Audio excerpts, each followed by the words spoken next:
I want to tell you something that still haunts me when I think back, something I spent the better part of 3 summers doing, and I called it research. I had 2 raised beds side by side in my backyard. Same dimensions, same sun exposure, same soil to start with. In one bed, I planted using everything I'd absorbed from Japanese intensive methods. Bio-intensive spacing, double-dug beds, careful attention to plant partnerships I'd learned from Masanobu Fukuoka and market gardens outside Kyoto. The other bed, I planted the way an Amish woman named Rebecca had shown me in Holmes County, Ohio. I thought I already knew the outcome. I figured the Japanese method would dominate. It was precise, studied, backed by decades of university research. The Amish bed, by contrast, looked almost careless at first glance. Nothing measured to the centimeter, no charts taped up on my shed. There I was, out in the heat of a July afternoon, mosquitoes devouring me while I knelt on the ground, weighing tomatoes, peppers, and beans on a little kitchen scale I had dragged outside. My wife thought I'd lost my mind. A notebook with columns sat beside me. At the end of that first season, I added it all up. The Amish bed produced almost exactly 4 times what the Japanese bed did. I weighed it twice because I couldn't believe it. Same footprint, same sunlight, same water. One bed yielded 22 pounds of mixed vegetables. The other, 88 pounds. I sat on the edge of that bed, staring at my notebook, thinking, what on earth just happened? I have nothing against Japanese methods. They are beautiful, thoughtful, and in the right context, they work wonderfully. But spending time with Amish families in Holmes County and later in Lancaster County, Pennsylvania, taught me something profound. These 2 traditions are solving completely different problems. Once I understood that, the whole thing began to make sense. A few years ago, I had been devouring everything on Japanese intensive methods, visiting demonstration gardens out west, watching hours of footage from market farms in Nagano. I was convinced this was the future of small space growing. Then a mutual friend, trading leather with an Amish family in Holmes County, invited me out. Rolling hills, white farmhouses set back from the road, horses pulling buggies along the shoulder. The family I stayed with, the Troyers, had 9 children still at home, 2 of them tiny toddlers, and Rebecca was running a garden that fed all of them and produced enough canning to last an Ohio winter. The garden was not much bigger than a good-sized suburban backyard plot, maybe 30 feet by 40 feet. The first morning I walked out there with her, I stopped cold. It didn't look like any garden I'd seen in a book, no crisp geometry. Tomatoes climbed bean teepees, squash sprawled around the base, marigolds tucked between plants, onions I nearly stepped on. I said something dumb. Rebecca, how do you even walk through this? She smiled. You don't need to walk through it much. It takes care of itself. I didn't believe her. I thought that chaotic patch could never outproduce a properly laid out bed. A few weeks later, her neighbor, with a phone for his small business, sent me pictures of the harvest. 1 basket of tomatoes alone had 147 fruits from 4 plants. Today, I'll take you step by step through exactly how the Amish build a garden bed that outproduces Japanese intensive methods by a factor of 4. You can replicate this in your own backyard this season. And there's a final technique picked up from Rebecca's mother-in-law, Anna, in her late 70s that she calls feeding the little ones. It involves something most of us are throwing away right now.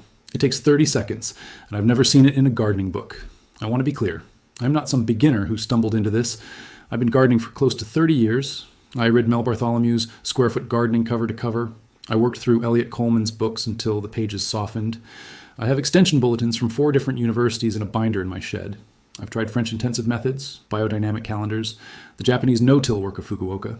I've bought fancy soil blockers, broad forks, Japanese weeding knives. And yet, spending time with the Troyer family and later a few families up in Lancaster County taught me that I had been thinking about garden productivity completely backwards. I had been optimizing for neatness, for what looked good on Instagram. The Amish are optimizing for calories per square foot because they have to. That shift changed everything for me, and it didn't require buying a single product. There's a Pennsylvania Dutch word the Amish use, gelassenheit. Most translate it as yieldedness or letting be. It's a spiritual concept, a philosophy of submitting to the natural order rather than imposing your will. In the garden, gelassenheit becomes practical. Stop trying to control every variable.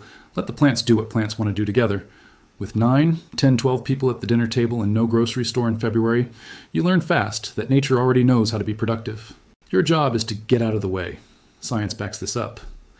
A study from Cornell University on polyculture plantings found that 3 species combinations produce between 35 and 60% more total biomass per square foot than the same species grown in monoculture rows, even at so-called optimal spacing. The Amish have been doing this for 200 years without ever reading a Cornell study. Rebecca builds her beds in 6 essential steps. Step 1, the soil. And this is where her approach is unlike anything you've probably done. Her mix, which I watched her build one spring, is roughly 1/3 aged manure, at least a year old, preferably 18 months, or it will burn seedlings, 1/3 finished compost from kitchen and garden scraps, and 1/3 native topsoil. No perlite, no vermiculite, no bagged amendments. In zones 3 and 4, build this bed in early May when soil is workable. Zones 5 through 7, mid-April is right. Zones 8 and 9, late February or early March. That manure to compost ratio is what does the heavy lifting. Research out of the University of Vermont shows that aged manure contributes slow-release nitrogen with sustained microbial activity. In plain English, the soil stays alive and feeds plants all season instead of giving one big hit and fading. My tomato yields jumped from about 18 pounds per plant on my old store-bought soil mix to 31 pounds per plant using Rebecca's method. Tracked over 3 seasons, the difference is undeniable. Step 2 is the planting pattern, and here's where it gets fascinating. Japanese intensive methods use precise grids, offset diamond patterns, spacing measured to the inch. The Amish method Rebecca uses is what she calls the three sisters and their cousins. Most know the three sisters: corn, beans, squash. Rebecca extends that principle across one 4x8 foot bed, a pole bean teepee in each corner, 4 in total. At the base of each, 2 or 3 squash or cucumber plants. Between the teepees, clusters of 4 tomato plants in a rough 2-foot square. In every bare patch, she tucks in onions, garlic, radishes, lettuce, marigolds. No grid, no measuring. Every inch filled with something that wants to be there. Oregon State did a study on spatial niche partitioning, a fancy term for different plants using different layers of space. Multi-layer plantings with varied root depths can increase total yield by 45 to 70% compared to single-species blocks. The Amish have been doing this vertically for generations because they had to. Step 3 is timing, and this is where most gardeners, myself included, get it wrong. The Amish don't plant once, they plant continuously. Rebecca starts in waves. First wave goes in as soon as the soil is workable. Peas, spinach, radishes, early lettuce. 3 weeks later, the second wave. Beans, beets, carrots, more lettuce. Third wave, after the last frost date, brings the warm season crowd. Tomatoes, peppers, squash, cucumbers. Fourth wave around midsummer is for the fall harvest. More radishes, turnips, fall brassicas, another round of lettuce. In colder zones, you compress these waves. In warmer zones, you can sometimes get 5 or 6 waves in a season. The principle is the same Elliot Coleman writes about. Never let soil sit bare and unproductive. The Amish do it without calendars or spreadsheets. Rebecca simply observes the garden each morning and plants wherever there's an empty spot. Step 4 is watering, and her approach shocked me. I was used to the Japanese method: daily, precise, careful. Rebecca waters deeply once or twice a week, depending on weather. If you water every day, roots get lazy, she told me. They stay near the surface. When the hot wind comes in August, they've got nowhere to go. A University of Nebraska study confirmed this. Plants watered deeply and infrequently develop root systems 60% deeper than plants watered daily at shallow depth. Those deep roots give dramatic drought tolerance. Rebecca waters at the base of plants, never overhead, and always early morning. Her tomatoes now have roots going down 3 to 4 feet. Mine used to sit in the top 6 inches, wilting whenever the sun hit. Step 5 is something I had never seen before: quiet feeding. Throughout the season, a covered bucket sits at the garden's edge. Coffee grounds, crushed eggshells, banana peels, fish scraps, water from boiling vegetables, occasionally a scoop of manure tea. The bucket sits for a week or 2. Then, using a coffee can, she dips a cup and pours it around individual plants that need a boost. There's no fermentation schedule, no pH testing. Research from the University of Georgia on liquid nutrient cycling found that liquid applications of decomposed organic matter deliver nutrients 2 to 3 times faster than dry amendments worked into the soil. Rebecca has been doing this since childhood, watching her grandmother. Step 6, the final core piece, is letting the garden finish itself. At season's end, she cuts plants off at the soil line, leaving roots in place. Tops go to the compost pile, but roots stay. The entire bed is then covered with 4 inches of straw or old hay for the winter. Come spring, the roots have decomposed in place, leaving channels throughout the soil feeding microbial life. A fresh layer of compost is raked in gently, and she plants right through it. Research from the Rodale Institute shows that no-till systems with root-in-place decomposition build organic matter roughly twice as fast as tilled systems over 10 years. Rebecca's soil, when I pushed a trowel into it, felt like chocolate cake. Mine used to feel like concrete by August. Here's the pattern I've noticed in conventional vegetable gardening versus this Amish approach. Most gardeners space plants according to seed packets designed for monoculture.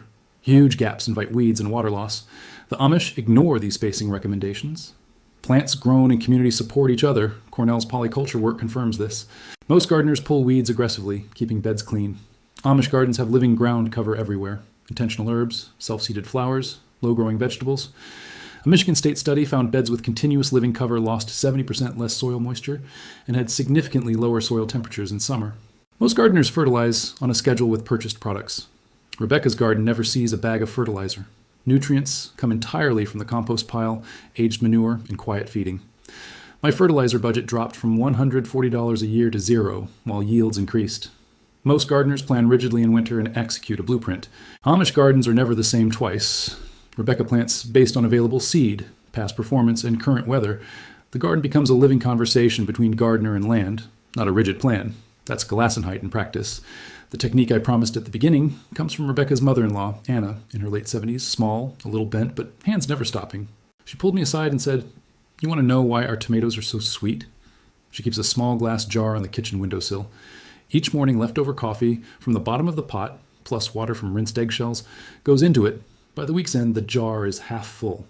Anna walks down the row of tomatoes and peppers, pouring about a teaspoon at the base of each plant. She calls it feeding the little ones.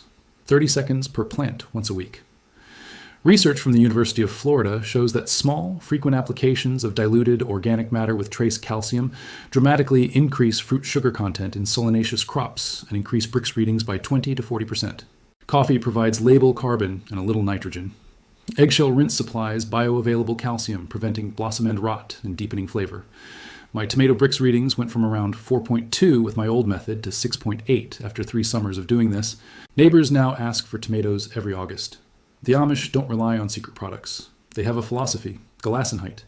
Let the garden be what it wants to be. Support it instead of fighting it. 4 times the yield isn't a gimmick. It's what happens when you stop treating your garden like a factory floor and start treating it like a community. Japanese methods are beautiful, and they have their place, especially in very small spaces with a single skilled gardener tending every plant. But for the home gardener trying to feed a family, put up food for winter, and get real calories from a small plot, the Amish approach is unmatched. Start small, 4-foot by 4-foot bed. Build the soil right. Plant 3 or 4 things together instead of 1 in a row. Let it sit, watch, and be amazed.